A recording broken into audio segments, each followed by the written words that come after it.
What's up guys, Jeremy here. Today we're taking a look at the new audio setup I have for the studio.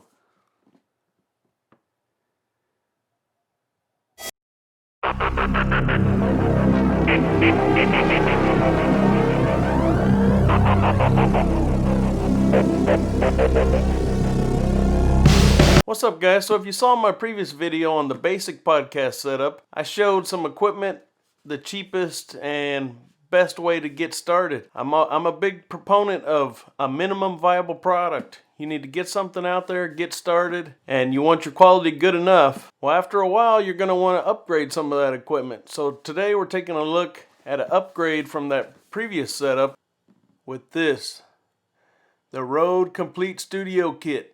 NT1 and AI-1. This is a great setup here.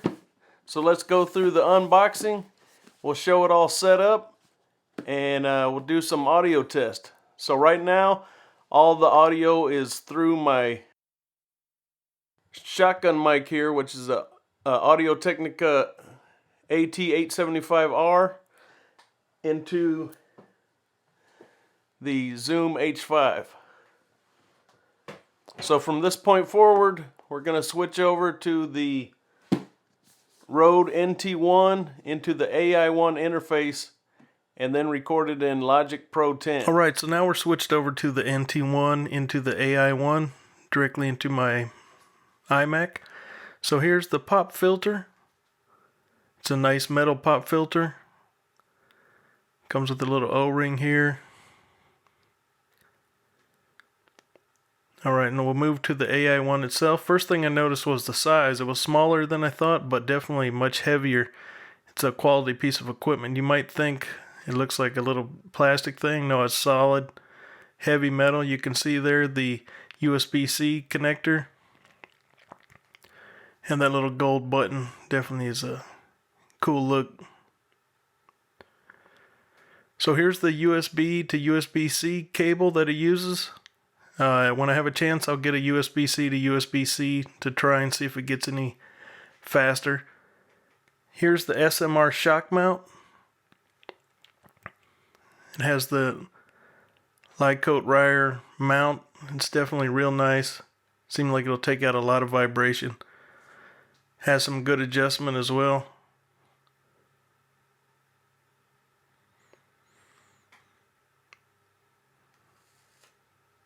Alright, so here's the dust cover. Nice little bag.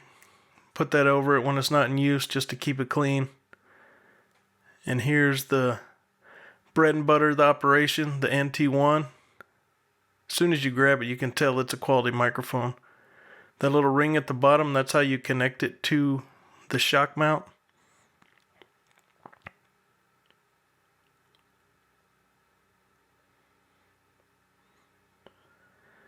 And underneath this tray is where the XLR cable is.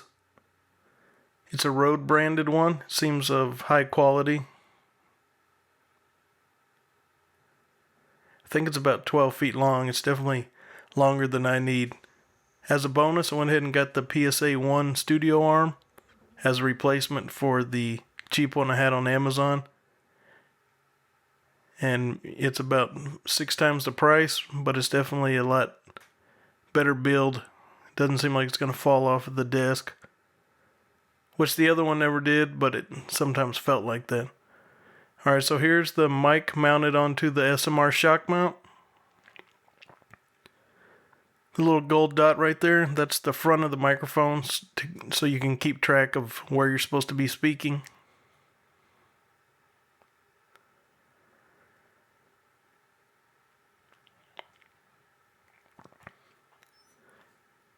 And here I'm just testing out the shock mount, showing how much it will absorb.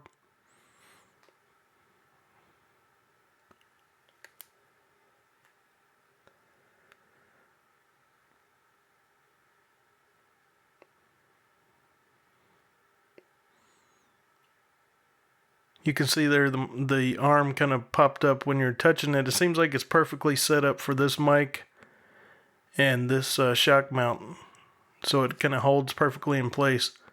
Alright, so here's with the pop filter in place.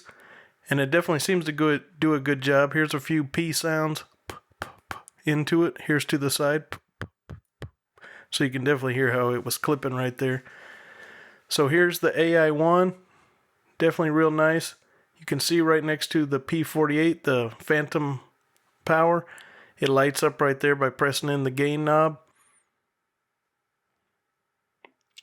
And same there, you can also push in the volume for the headphones, and that'll send it directly to your direct monitoring of your headphones.